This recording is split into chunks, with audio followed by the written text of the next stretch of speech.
Hello, students, and welcome to our brief conversation about your civil liberties political cartoon assignment.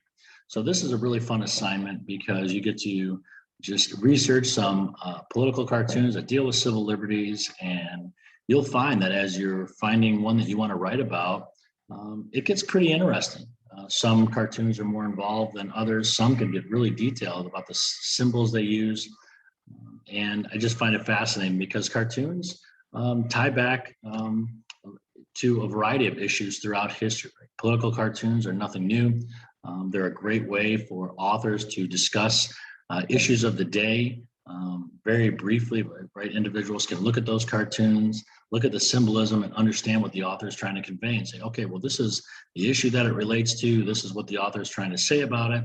And you can do that very quickly. You don't have to read volumes of information to understand what's going on. Right? So it's been a great tool for individuals for many years to convey different interesting thoughts about very important issues of the day. So I assign this, I require this particular assignment because, as I've said before, it's important for you to understand the difference between civil liberties and civil rights. And this is just one more way that you can differentiate between the two and show me that you understand what civil liberties are and what civil rights are.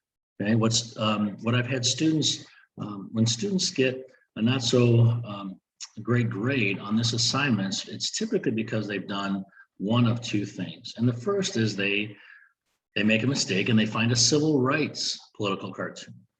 Okay, so we'll deal with one that find one that deals with segregation or unequal treatment of Blacks or Hispanics, whatever the case might be, right? What is that? That's dealing with civil rights. Okay, so that's important.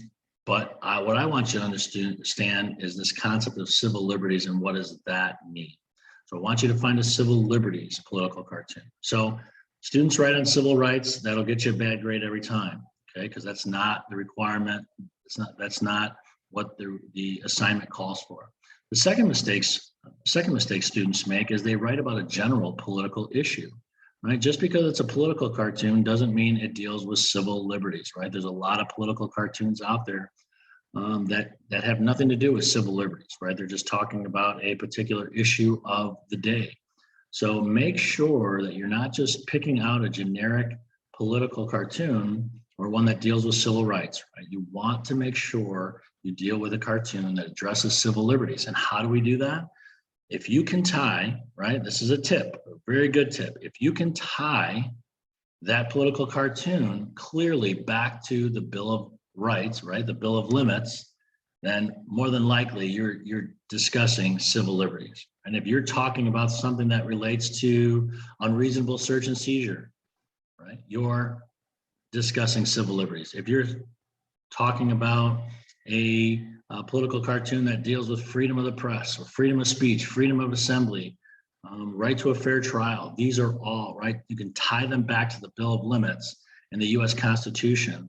And then you know that it's clear that you have a civil liberties political cartoon because it's discussing limits on the government, what the government cannot do. If you have any questions about whether the cartoon you've chosen is related to civil liberties, civil rights, or more of a generic cartoon, reach out to me. I'm happy to look at it, discuss it with you, because that's important. I want you to make sure you start this assignment off on the right step, and I'm happy to do that, right? You have a couple weeks to complete this assignment. So make sure you reach out to me if I can help in any way. I'm going to share my screen really briefly and show Blackboard here, because this is the outline of the assignment, right? So again, it has to be about civil liberties. Okay, make sure it's not a generic one. Make sure it doesn't deal with civil rights. It has to be a cartoon from 2014 to the present. I want you to identify and explain the cartoonist's point of view, the symbols used in the cartoon, and the relevant event. Maybe it's a court decision, a lawsuit, legislation that's passed that prompted the cartoon and its significance. And then I want you to talk about whether or not you agree or disagree with the perspective of the cartoonist, why or why not. Again, don't worry about it, right? Just make a case. Be persuasive about whether or not you agree with it and why. Either way is okay. Remember, I don't care what you think about a particular issue. I care that you think and that you're thoughtful about it, right? So your partisan preferences, your ideological point of view, I don't care about. I want you to thoughtfully analyze a cartoon and tell me why you agree with it or disagree with it, okay? It's 2 to 3 pages, double spaced.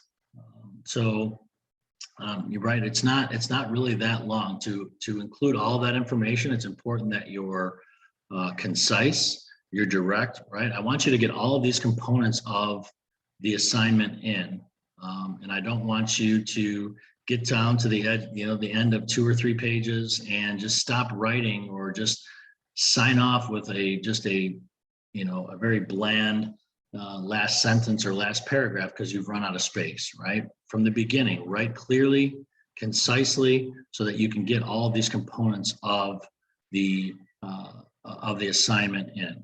Right? Just a note, you might have to do a little research to be able to fully understand the relevant event or its significance. This is 70 points, right? This is 7% of your grade. It's a nice chunk, right? This is one we can have a little fun with, be creative in your your writing and calling out the different aspects of the cartoon. And I'm going to stop here. Like I said, this should be something you have fun with. It's not too stressful. Like I said, 2 or 3 pages. It's a great way to earn points and really understand the difference between civil liberties and civil rights, and also have a little fun looking at different cartoons as you go through and see how artists share information about the topics of the day. So reach out if you have any questions, and look forward to seeing your civil liberties political cartoon soon. Have a great day.